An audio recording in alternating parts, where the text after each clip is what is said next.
नमस्कार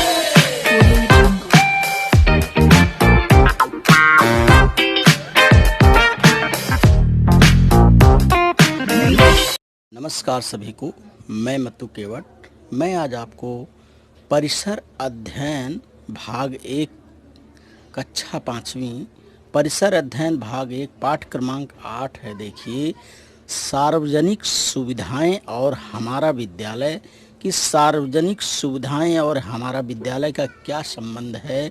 इस पाठ के स्वाध्याय के जो प्रश्न उत्तर हैं, तो इसमें पहला प्रश्न उत्तर है, पहला है रिक्त स्थानों की पूर्ति करो, और दूसरा है नीचे दिए गए प्रश्नों के उत्तर एक एक वाक्य में लिखो। इसके बाद तीसरा प्रश्न इसके अंतर्गत है, नीचे दिए गए प्रश्नों के उत्तर 2 या 3 वाक्य में लिखो। और इसमें चौथा प्रश्न है, देखिए, क्या होगा लिखो, यानी ऐसा होने पे क्या होगा। तो इन प्रश्नों का उत्तर मैंने यहाँ लिखा है और उसका मैं वाचन करके आपको बता रहा हूँ। तो आप इस स्वाध्याय के प्रश्न उत्तरों पे ध्यान दीजिए। प्रस्तुत है परिसर अध्ययन का पाठ 8 का सार्वजनिक सुविधाएं और हमारा विद्यालय, इससे संबंधित स्वाध्याय के प्रश्न। इसमें बच्चों पहला प्रश्न है, प्रश्न पहला है रिक्त स्थानों की पूर्ति करो। तो आ है इसमें, हमें सुविधाओं का उपयोग खाली स्थान के साथ करना चाहिए। यहाँ रिक्त स्थान में आएगा जिम्मेदारी, तो इसका वाचन हम करेंगे, हमें सुविधाओं का उपयोग जिम्मेदारी के साथ करना चाहिए। दूसरा है, देखिए, अपने विद्यालय का अर्थ होता है अपने घर के बाहर का खाली स्थान। यहाँ पर है, तो इसका उत्तर वाचन हम करेंगे, अपने विद्यालय का अर्थ होता है अपने घर के बाहर का संसार। यहाँ रिक्त स्थान में संसार शब्द आएगा।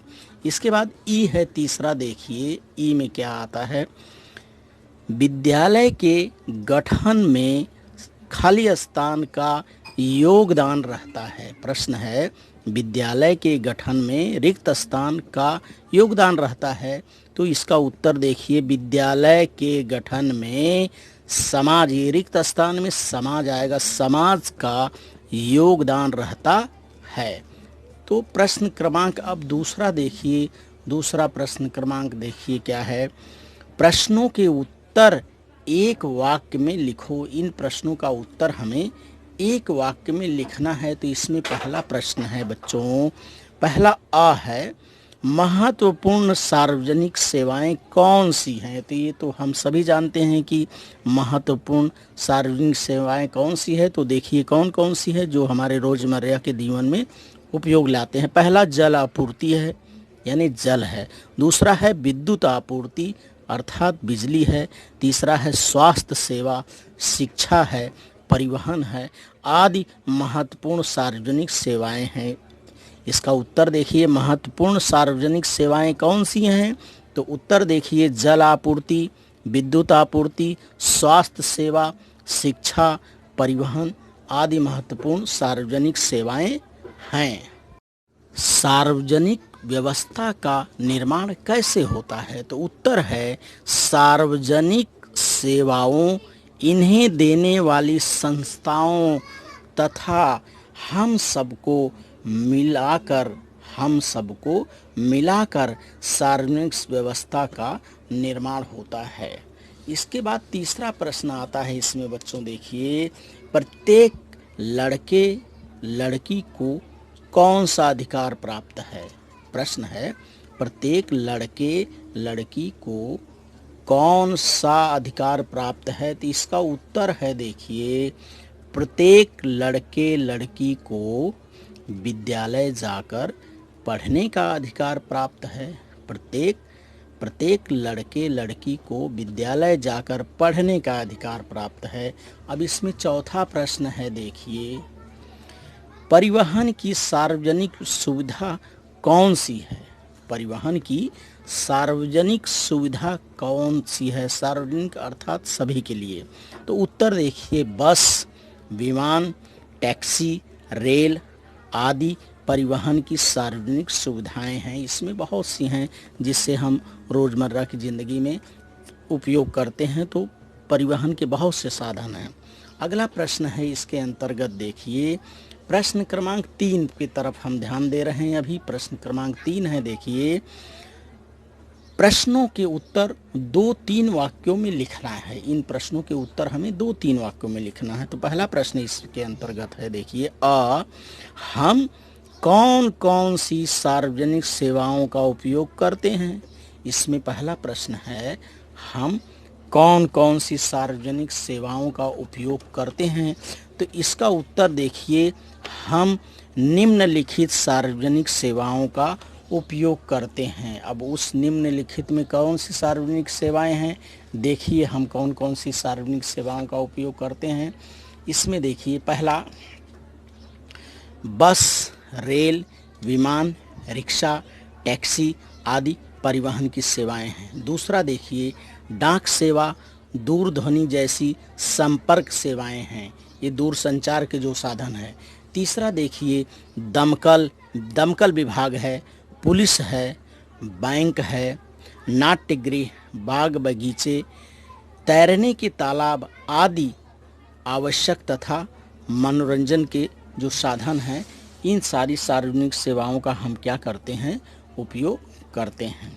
अब अगला प्रश्न है, देखिए 2 नंबर, अगला दूसरा है, विद्यालय में शिक्षक, अभिभावक तथा माता अभिभावक संघ क्यों होने चाहिए। ये बहुत मुद्दे वाला प्रश्न है, विद्यालय से संबंधित है। देखिए क्या मैदान है, विद्यालय के मैदान में खेलते हुए बच्चे हैं विद्यालय में, तो विद्यालय से संबंधित अगला प्रश्न देखिए विद्यालय में शिक्षक, अभिभावक तथा माता अभिभावक संघ क्यों होना चाहिए। तो इसका उत्तर देखिए संक्षिप्त में है, शिक्षक, अभिभावक तथा माता अभिभावक संघों के कारण शिक्षकों और अभिभावकों के बीच संवाद हो सकता है। दूसरा मुद्दा देखिए, विद्यालय के विभिन्न उपक्रमों में अभिभावकों का उपयोग बढ़ाया जा सकता है। तीसरा है, इन संघों की सहायता से विद्यालय की समस्याओं का निराकरण किया जा सकता है। इतना ही नहीं, अभिभावक विद्यार्थियों की कठिनाइयाँ तथा अपेक्षाएं भी शिक्षकों के सामने रख सकते हैं। इसलिए विद्यालय में शिक्षक, अभिभावक तथा माता अभिभावक संघ होने चाहिए। बहुत आवश्यक है कि हर विद्यालय में शिक्षक, अभिभावक तथा माता अभिभावक संघ होना ही चाहिए। देखिए पुस्तकालय का है कि विद्यालय के पुस्तकालय में बच्चे किस तरह से सामाजिक संस्था के सहयोग से स्थापित पुस्तकालय है और बच्चे उसमें किस तरह से अध्ययन कर रहे हैं। अगला चित्र है, देखिए इस चित्र को ध्यान से देखिए कि समाचार पत्र समूह के सहयोग से स्थापित खगोल विज्ञान केंद्र, और बच्चे जो है ये विज्ञान केंद्र का आनंद ले रहे हैं।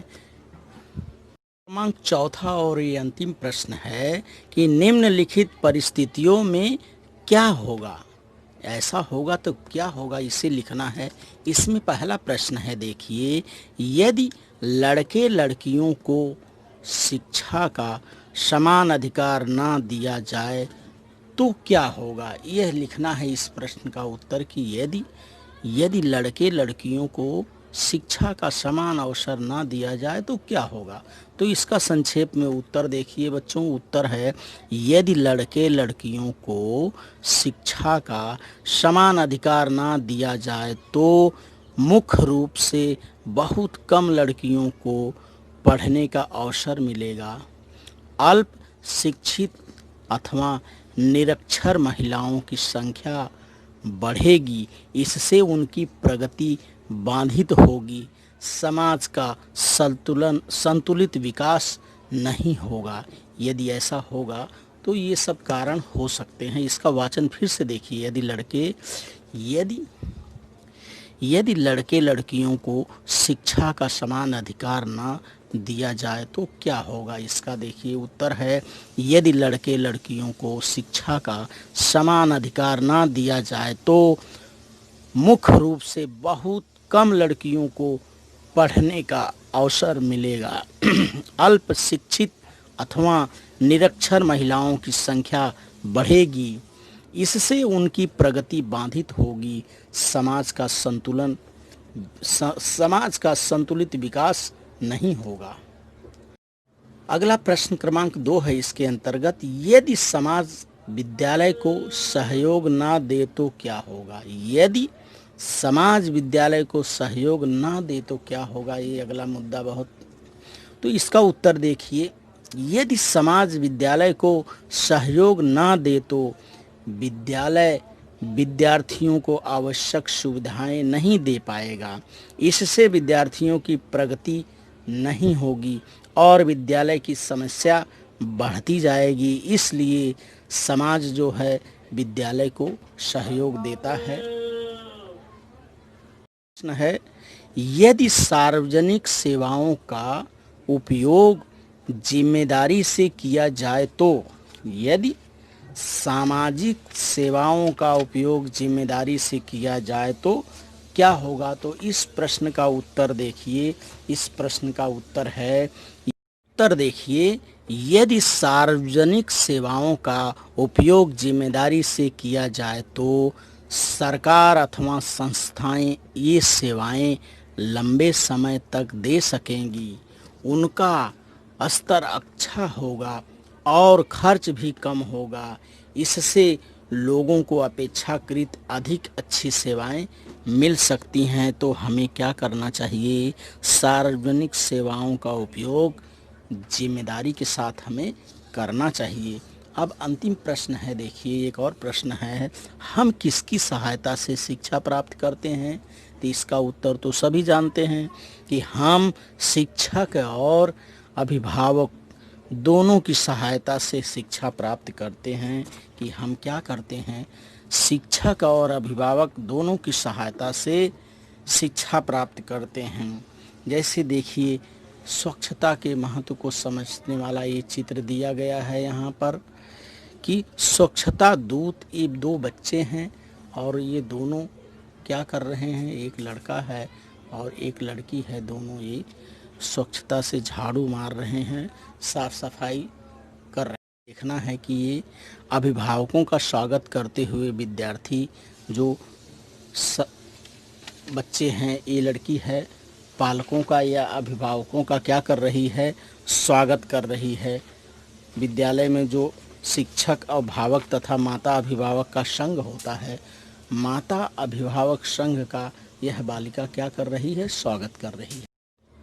तो इस पाठ में दिए गए स्वाध्याय के प्रश्नों को उत्तर को आप सुनिए, इसका लेखन करिए तथा सार्वजनिक सुविधाओं का अपने जीवन में बचत करते हुए उपयोग करिए। विद्युत की बचत करिए, पानी की बचत करिए और किसी भी अन्य प्रकार की सार्वजनिक संपत्ति को नुकसान ना पहुंचाइए।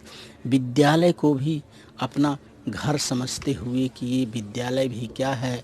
हमारा घर है। विद्यार्थियों को संगीत सिखाता हुआ यह देखिए अभिभावक का चित्र है। तो विद्यालय को भी अपना घर समझते हुए उसकी भी जो संपत्ति है, विद्यालय की भी किसी सार्वजनिक संपत्ति को नुकसान ना पहुंचाइए। तो इस तरह से इस प्रश्न के उत्तरों को आप सुनिए, समझिए। धन्यवाद सभी को।